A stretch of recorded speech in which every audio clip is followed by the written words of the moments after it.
Hey guys, hi. Welcome back to another episode of Bookweb Diaries. My name is Lindy. If you're here for the first time, please subscribe. If you're back again, thank you so much for coming back.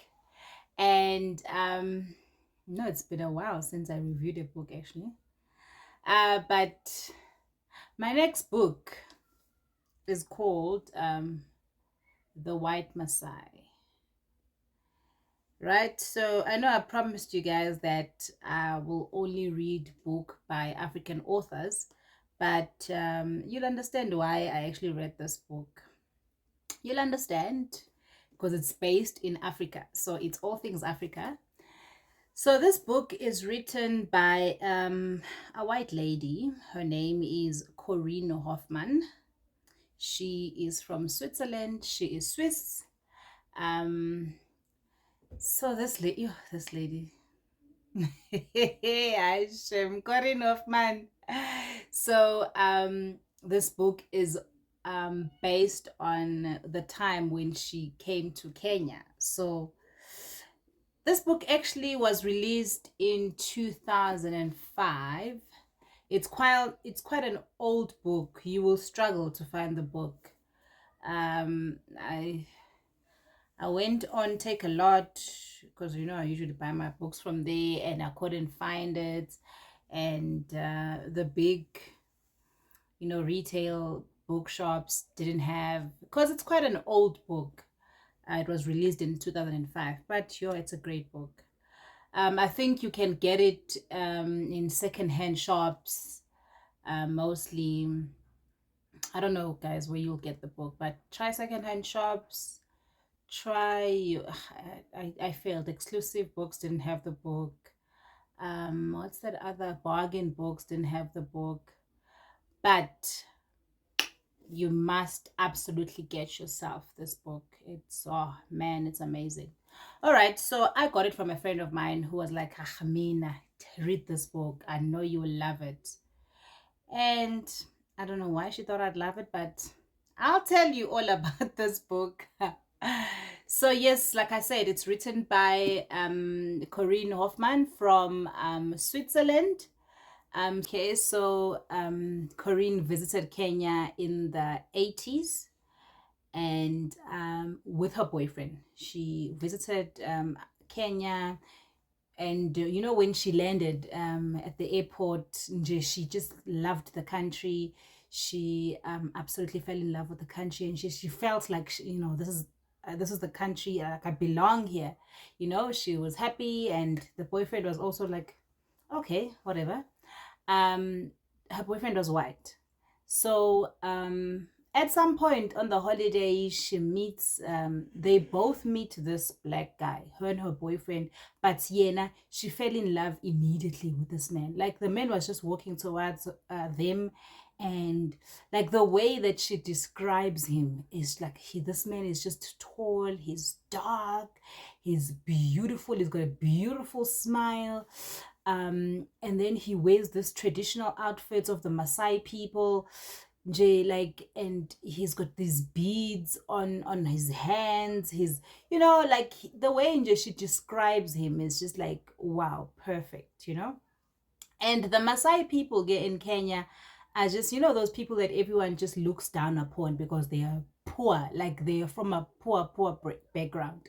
And so she didn't even mind that. She loved, and she just fell in love with him. And then she left her boyfriend after that holiday, and she was like, no. And she left everything she had in Kenya. She had a business in Kenya that was doing so well, and she just like wanted to start a new life in Kenya. Imagine. So when they went back in Kenya, she then sold everything, her shop, everything, and then went back to Kenya, looked for this man, and yeah, they made it work. I don't know how, because there's so many difficulties in that relationship that I was like, I would have packed my bags and gone back home. First of all, the language barrier. Corinne could speak German very well, and couldn't speak English so well. El Ketinga, the black guy, Swahili, could speak Swahili and couldn't speak English, and so she then tried like teaching him English. Hey, she went and got books, and she taught him. And imagine, like, she was so smitten by this guy. Like, this guy could do no wrong. Like, she was so in love with him. Okay, fine. So she was going back and forth to Switzerland and then coming back, and then she decided eventually to move back permanently in Kenya. And so they were in love with El Ketinga, this Masai guy, and at some point they went back home. Oh no, when she came back, this other time when she came back in Kenya from Switzerland, she couldn't find this Masai guy. And apparently he went back home because there was no work. He went back home in the bundus gemanj, like where there was no running water, no, like they would fetch water from the river. And nje so then Corinne looked for him, like El Ketinga's friends helped her find El Ketinga. She went to his hometown, and guys, imagine, Corinne is from this luxurious life. She's used to, running water. Like, yonke into in Switzerland is just top tier. But she leaves all of that behind to go and be with this man.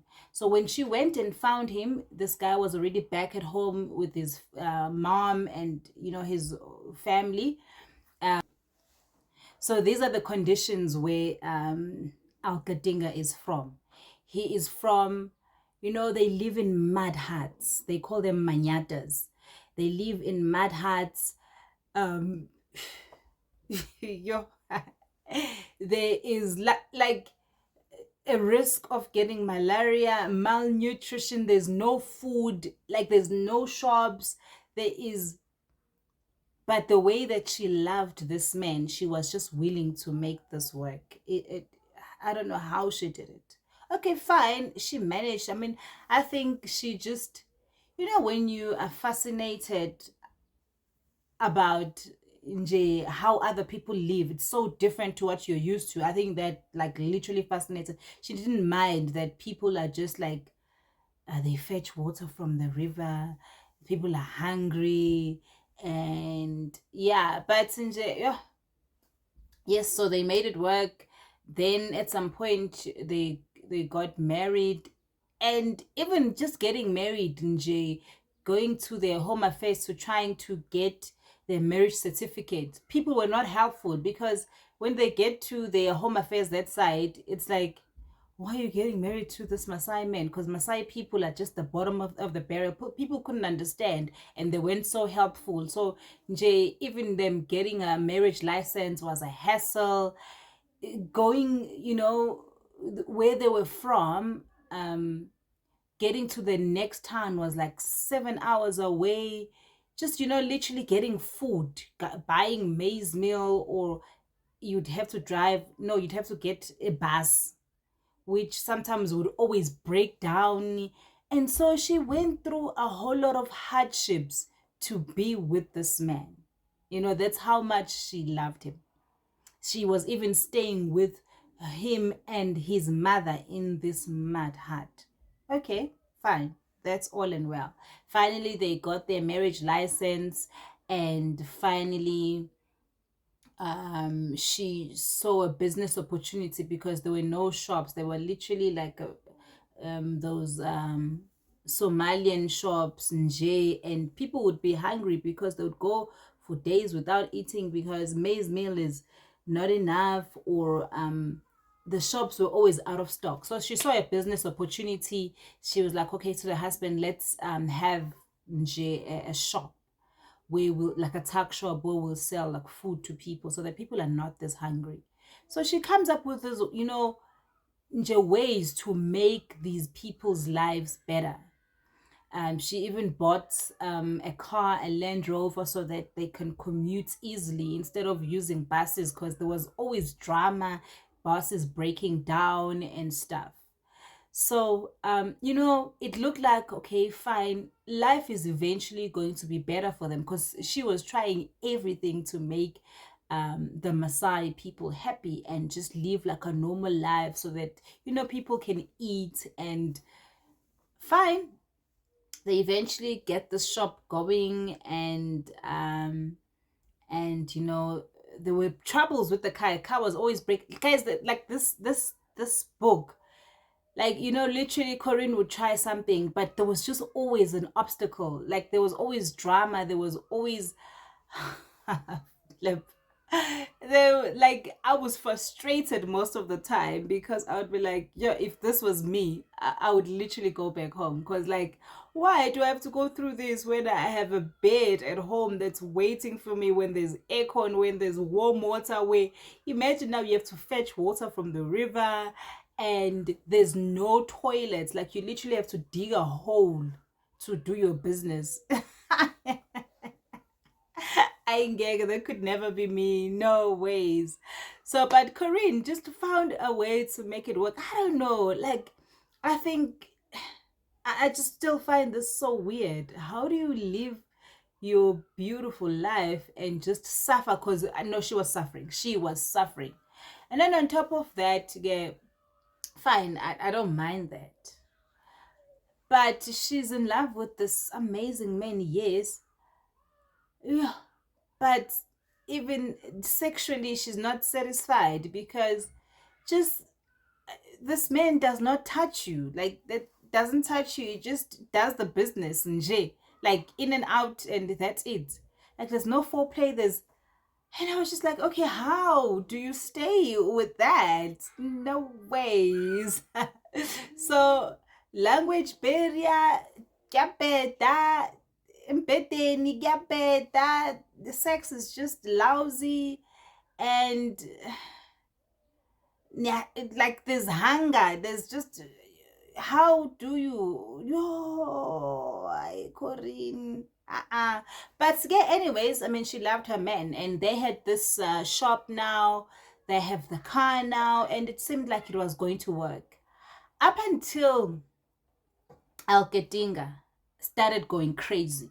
When she met him, this guy wasn't drinking, wasn't smoking. He was just like a good guy.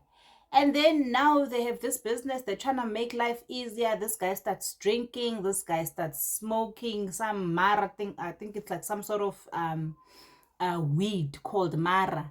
And then when he's drunk and he smoked that thing, the jealousy. He would like, I remember this one time, because he was a warrior.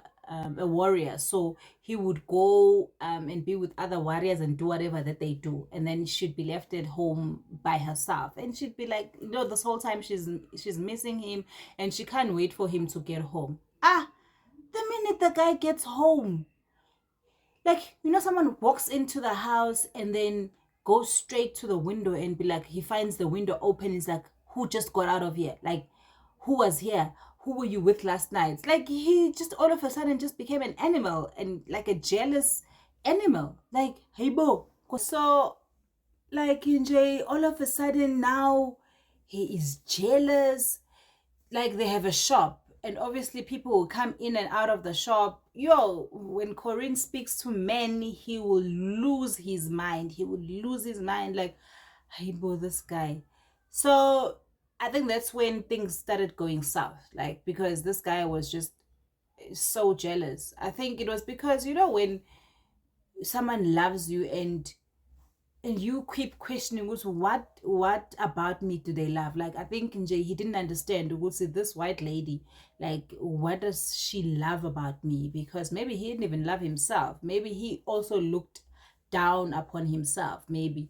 So he just didn't understand, would say, this lady, why would she love me out of all people? And maybe he had the thing, would say, if she can love me like this and I've got nothing, maybe she will love someone else. Like, he just became so jealous that Corinne just couldn't take it. And then things just, deteriorated from there. She got malaria, she got sick, she almost died, and she got pregnant. And when she was pregnant again, she also had symptoms of malaria, and it was just terrible. And still, she did not go back home. And doctors were advising her, goes, no, no, no, you're not eating healthy, because all they were eating there was just goat meat. So the doctors would advise, go back to Switzerland at least for a couple of weeks and maybe 6 weeks, and then come back because you are gonna die. But she insisted on staying there, and but it got to a point where her husband just got so jealous of everyone, and she was so scared that eventually this man will kill me, because the way he was so jealous, he was just like, no ways. But yeah, there's so much that just went wrong with this guy. He literally lost his mind, and she couldn't leave the country now because she has a child, and this child belongs to this man. So you couldn't leave the country without the father signing. It's okay, fine, you can go. um but eventually, she just lied to him and said she's visiting Switzerland, and she needs to go get more money and stuff. And the guy was hesitant because, I mean, their relationship wasn't good anymore. And so yeah, he eventually signed, and then she went back to Switzerland, saying to the husband that she's just visiting, and she is living for good this time. And that's how she left him. After 3 years of staying in Kenya and really trying to make this relationship work, she eventually decided, no ways, I can't do this to myself. But yeah, the whole time I was reading this book, I think at first I was just like, I would never. I would never. Yes, I understand she was in love with the country and whatever. Yes, but sure, to endure such poverty and sure, just the abuse, the emotional abuse from this whole the relationship from this guy. I don't know.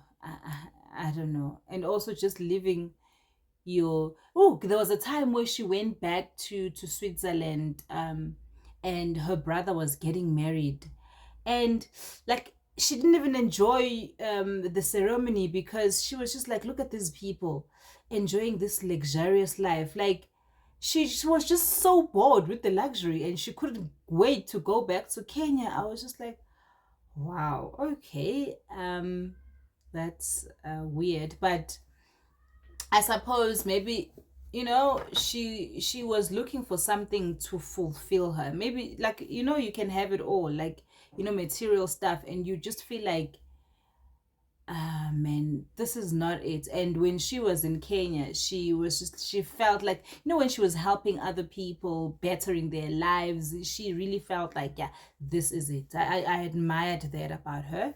I was just like, no, she had a good heart. She had a heart of gold. I don't know if I would ever do that, but yeah, she did. But eventually she left the country because it got to a point where she was like, I'm scared for my life. This man is gonna kill me. The way he's so jealous, he's gonna kill me. So yeah, guys, it's a beautiful book. I mean, if you are interested in that kind of stuff, culture and learning about different cultures and stuff, this book is top tier. I mean, it's a best selling book. Like, it's sold like over 4 million copies. Um, get it. Yeah. Thank you so much for listening. I love you guys.